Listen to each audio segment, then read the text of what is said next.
In this video, guys, I want to talk about the three important factors of TradingView. I feel like a lot of people who are joining are very new at TradingView, and guys, I've been there. I was one of you, right, at some point.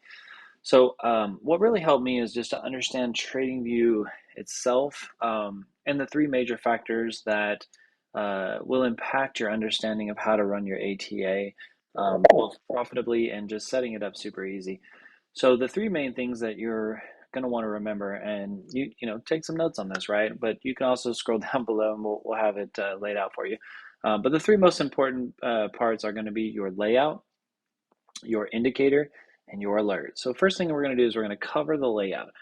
You can see here, these tabs up here are each individualized layout. So the layout is kind of like your piece of paper. All your layout functions are going to be handled from this area right here, just this little spot. See, changes, save, manage layouts. These are all of our options here. If you're looking to make a new layout, you simply click the new layout. It will open up a new tab and you have your fresh layout. This is like your new blank piece of paper, right? If you click on here and you come over to, let's say you want to load one, you hit load layout. This will give you all your other layouts. So for instance, I have a couple different, like a Matic one, for example, and see it will load my Matic layout that I'm using. You can see this is one of the ATA traders I've used in the past. I don't currently have one running on it, but that is how I go to my layout. I just simply close it. I don't need to save it, didn't change anything. So that is our overall layout and our functions. You can come in here.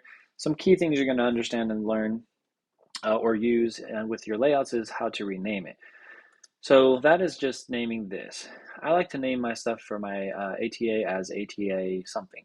I usually will pick a specific pair. If you notice, the way I like to organize my layouts is by pair. Spot, ATA, link. Sol, live, ADA. Doge, live, ADA. You don't have to put low, live. You can even do it however you want, but I highly recommend that you all load these by pair. And the reason why is I'm going to load up my ETH one. There may be an instant, this is one that I'm actively running, there may be an instance where you're going to run multiple stuff. So you can see how I have, you know, a short going, almost got into my profit, right? I have my long futures going, I have my spot going. I can load multiple indicators to one layout and have it work for me. So you can see I have a long ETH, a short ETH, and I have my spot over here, right? So those are the layouts that I use, and why, you know, as I decide to add more indicators or more ATAs to it to trade ETH, all I simply have to do is just continue to add them down here. I don't have to load 1,000 layouts, right? So we'll go ahead and hit save on that, but that's just kind of the general understanding of the layout. Now, if you want to close the layout, you can always load them later.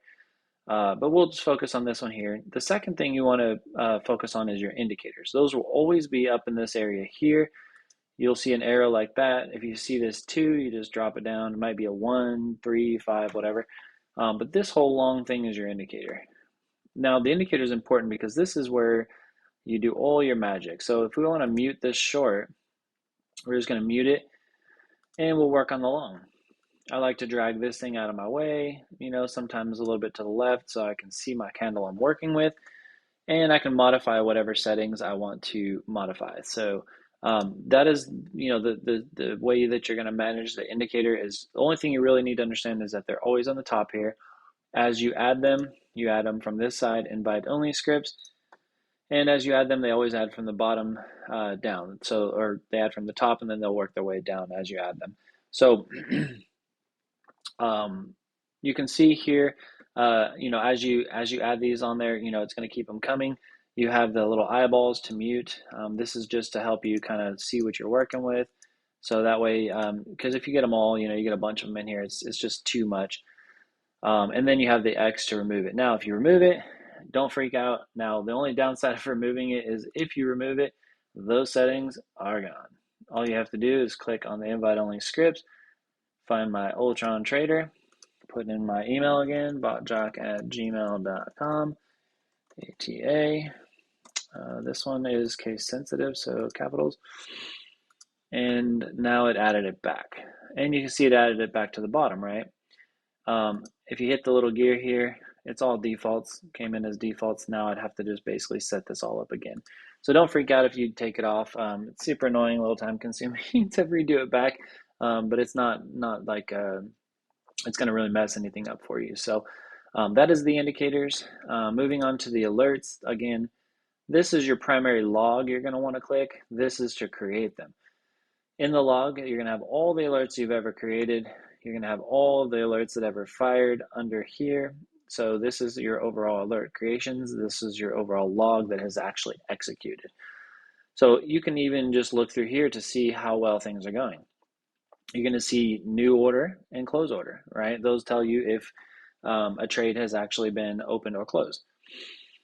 And so deleting the alerts, you just, again, you do the X. We just talked about that in the alerts one. The alerts are super important to understand because this is like the magic of where it goes. It's like having a piece of paper, writing the letter, and just leaving it on your desk, right? If you never send it, none of the stuff you did before matters. So this is the most important last step of everything. Now remember, if I never create this alert, some people I've talked to in one-on-ones, they say, "Well, I'm just afraid to touch it. I'm afraid to touch it. I don't want to mess something up." This you can break the heck out of this thing. If you go in and change all this stuff, you can simply come down to your defaults, hit reset to defaults. Right now, if you do that, it's going to clear your information here, so you will have to put that back in, and you're back to defaults. So the whole purpose is we want you guys to play with this. We want you guys to manipulate this because there's so many different ways you can create strategies using more DCAs, taking higher profits, taking lower profits, using higher time frames. Even if you click on a higher time frame, which we do have a course on that, right? There's some really cool strategies that you can use that might fit more of your trading style. So we do want you to be creative when it comes to it. Now, I can do whatever the heck I want. Nothing happens until I create that alert to my account. So that is kind of the whole concept and the idea of what we want you guys to do. So I hope that helps you guys understand kind of the three major factors: the layout, the indicators, and the alert. And again, I appreciate your time. If you have any questions, reach out to us, support@botjock.com, and we will see you next time.